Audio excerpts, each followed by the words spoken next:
আবুল হাসানাত মেহরাব। নাহমাদুহু ওয়া নুসাল্লি আলা রাসূলিহিল কারীম। প্রিয় সুধী, আপনারা জেনে থাকবেন যে গত 16 বছরের স্বৈরাচারের শাসনামলে সবচেয়ে বেশি অত্যাচারিত হয়েছিল আমাদের আলেম সমাজ।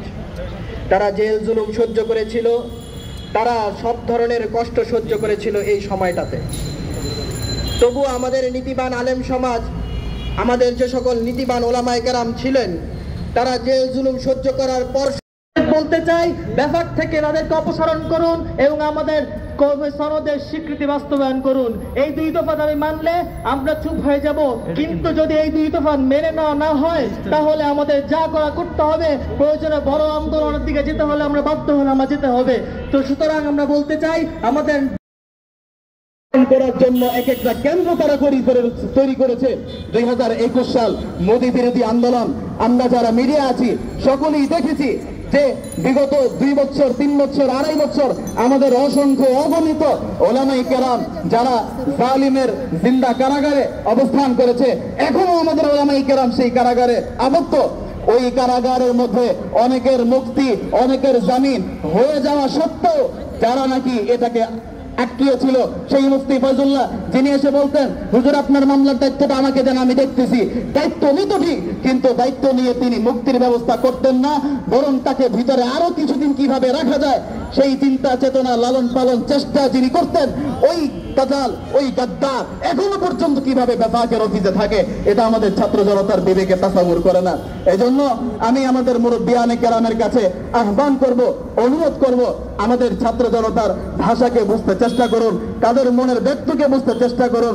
এবং আজকে এখানে যাদেরকে দেখতে পাচ্ছি, এখানে যদিও থাকে 100, তবে 100 নয়, এই 101 লক্ষতে পরিণত হবে ইনশাআল্লাহ যদি। এবং আমরা দেখেছি 2001 সাল থেকে আমাদের মাদারিসে কওমিয়ার যেই সনদ, শিক্ষা সনদ স্বীকৃতি, সরকারি স্বীকৃতি, এটা নিয়ে কাজ করা হচ্ছে। 2017 সনে এসে আমাদেরকে একটা শোপিস স্বরূপ দেওয়া হলো যে নেন আপনাদেরকে একটা সনদ দিলাম। কিন্তু এই শোপিস মার্কা কোনো জিনিস যদি মানুষকে দেওয়া হয় তাহলে শোপিস তো শুকিয়ে থাকে, এটা কার্যকরী হয় না। ঠিক তেমনি এইরকম শোপিস প্রতিবাদ করেছেন, প্রয়োজনে তারা জেল জুলুম সহ্য করেছেন, গুম হয়েছেন, খুন হয়েছেন। হেফাজতের শাপলা চত্বরের ইতিহাস, নরেন্দ্র মোদী বিরোধী ইতিহাস, সেই 19-এর মোদী বিরোধী আন্দোলনের ইতিহাস তাই আমাদেরকে স্মরণ করিয়ে দেয়।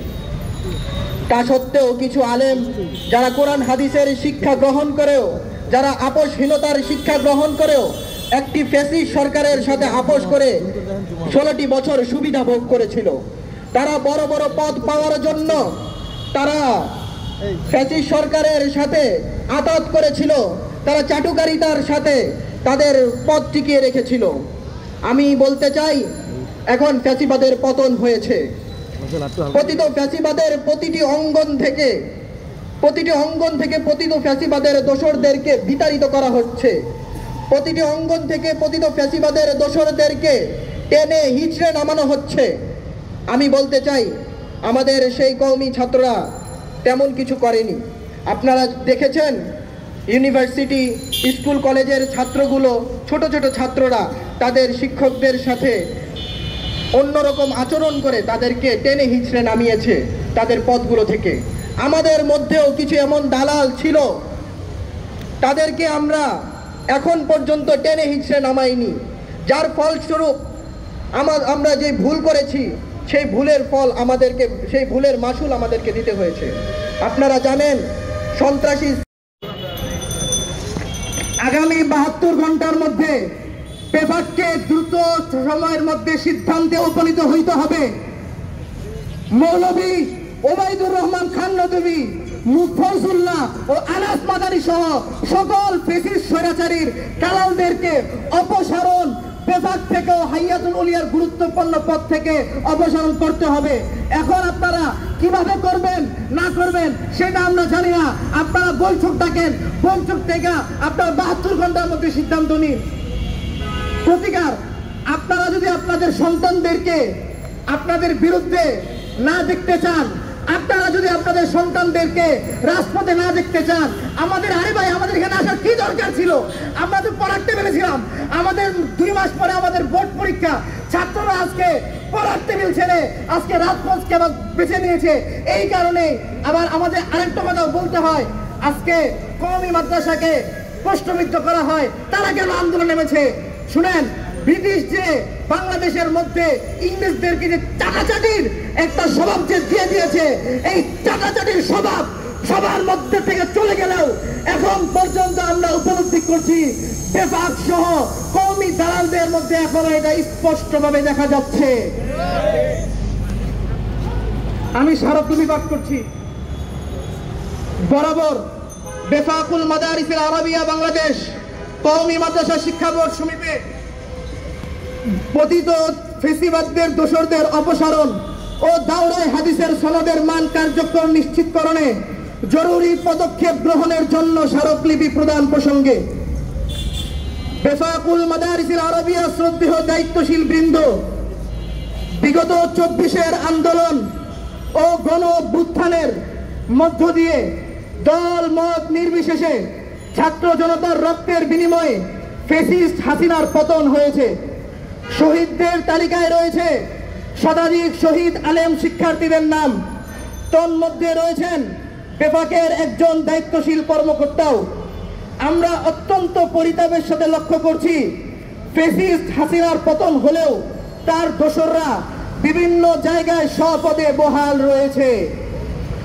গণ অভ্যুত্থান পরবর্তী সময়ে সর্বমহলে দেশ সংস্কারের গণ দাবি উঠেছে, যার ফলশ্রুতিতে ফ্যাসিস্ট হাসিনার দোসরদের চিহ্নিত করে তাদেরকে নিজ নিজ প্রতিষ্ঠানের পদ পদবি থেকে অব্যাহতি দেওয়া হচ্ছে। অভিযোগ অনুযায়ী আইনের আওতায় এনে ব্যবস্থা গ্রহণ করা হচ্ছে। বাংলাদেশে কওমি মাদ্রাসা শিক্ষার্থীরা গণ অভ্যুত্থানে শুভেচ্ছা। আজকে আমাদের এই দুঃসময়ে যারা আমাদের সঙ্গ দিবে, তারা এক সময় ইনশাআল্লাহ আজকে এই জানুয়ারি এই বিগত যে আন্দোলন সফল হইল, যারা শুরু থেকে কাজ করে গেছে এরা এখন চমকাচ্ছে, এটা আমরা সবাই দেখছি। ঠিক আমাদের এই বিষয়ে যারা আমাদের সঙ্গ দিবে, আমরা কোনো না হোক কোনো বিষয়ে আন্দোলন করছি না, আমাদের অধিকার আমাদের হকের জন্য আন্দোলন করছি।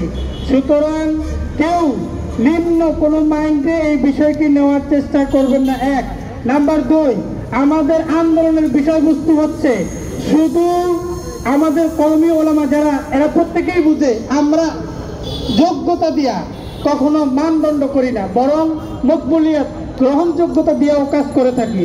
সুতরাং এই ওবায়দুর রহমান খান নদভী যে আমাদের বেফাকের মধ্যে রয়েছে, এবং এই ছাড়া আরো যারা বিতর্কিত লোক যেমন মাওলানা ফয়জুল্লাহ, এই লোক এদের মতো লোক বেফাকে থাকতে পারবে না। সাফ কথা, বেফাকে এই সব লোকের কারণে মাওলানা ওবায়দুর রহমান খান নদভী এই লোক বেফাকে আসার আগে যত সব গুজব, যত কথা, বিভিন্ন রকমের বিভিন্ন কথা বলছে, এখন সে গতিতে আসার পরে তার সেসব হক কথাগুলো কোথায়? কেন টাকার গরমে আর গতির গরমে সব ভুলে যায়? আজকে এই প্রোগ্রাম থেকে সাফ একদম পরিষ্কার ভাষা হচ্ছে, এই যে কলার ছিলার পালাবার ধরে দেওয়া হয়েছে, আমরা এর তীব্র নিন্দা জানাচ্ছি।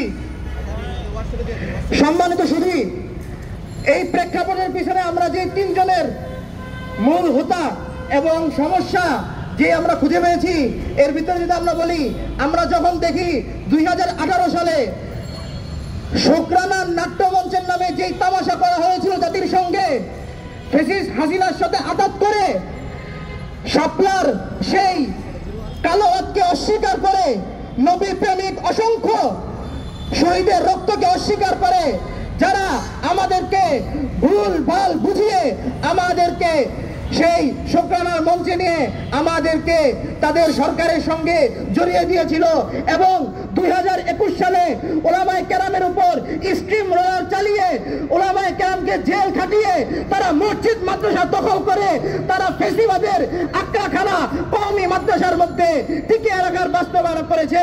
এবং সবচেয়ে বড় যে কথা আমরা বলতে চাই, সম্প্রতি 2024-এর গণ অভ্যুত্থান সম্পূর্ণ বিরোধিতা করেছে তারা। আমরা বলতে চাই এই 24-এর গণ অভ্যুত্থান ও 24-এর আন্দোলনের সাথে আমাদের মাদ্রাসার শিক্ষার্থীদের অনেক গুরুত্বপূর্ণ ভূমিকা রয়েছে। আমাদের শিক্ষার্থীরা শতাধিক শহীদ হয়েছে। আমাদের মাদ্রাসার শিক্ষার্থীরা বিভাগের কওমি মাদ্রাসা সর্বশেষ শিক্ষা বোর্ড সেখানে বিভাগের কর্মকর্তাও রক্ত দিয়েছে। তার শহীদের সাথে রক্তের গাদ্দারি করে তারা ফেসিবাদের দোষর হয়ে এখনো বিভাগকে কওমি মাদ্রাসাকে আমাদেরকে হুমকি থুমকি দিয়ে আমাদেরকে চুপ করে রাখতে চাচ্ছে।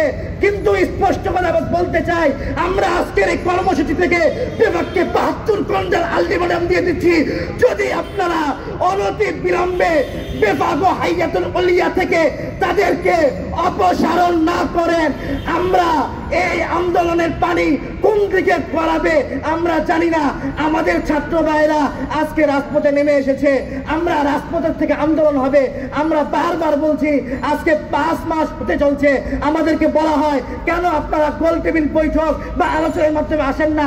আরে ভাই, এই 5 মাস তারা কি পরিমাণ চাটুকারি আর দালালি করেছে, তারা কি পরিমাণ মিথ্যাচার এবং পদগুলি দখল করার জন্য পায়তারা করছে।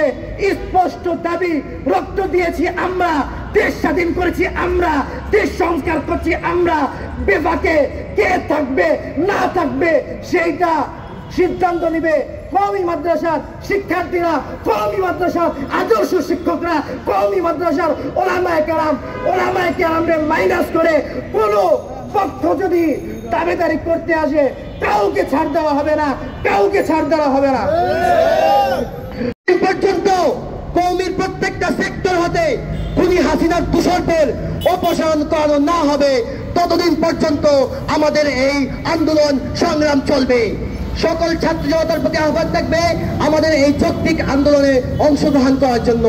পরিশেষে একটা কথাই বলবো, আপনাদের একটা হাদিস সকলের জানা আছে, লা তাআতা লিমাখলুকিন ফি মাসিয়াতিল খালিক। মাখলুকের কোন আনুগত্য নেই খালিকের নাফরমানিতে। এই নদবী, আনাস মাদানী, ফয়জুল্লাহ সহ যারা খুনি হাসিনার সহযোগী ছিল, যারা তাদের পা চেটেছে, তারা দালালি করেছে, তারা হচ্ছে আল্লাহর নাফরমানিতে লিপ্ত। সুতরাং যারা আল্লাহর নাফরমানিতে লিপ্ত থাকে আমরা তাদের শায়েখ মনে করি না, আমরা তাদের পীর মনে করি না। ইনকিলাব জিন্দাবাদ। সংগ্রামী সাথী ও বন্ধুগণ, এ পর্যায়ে বক্তব্য নিয়ে আসবেন শরীফ সিয়ান। নাহমাদুহু ওয়া নুসাল্লি আলা রাসূলিহিল কারীম, আম্মা বাদ।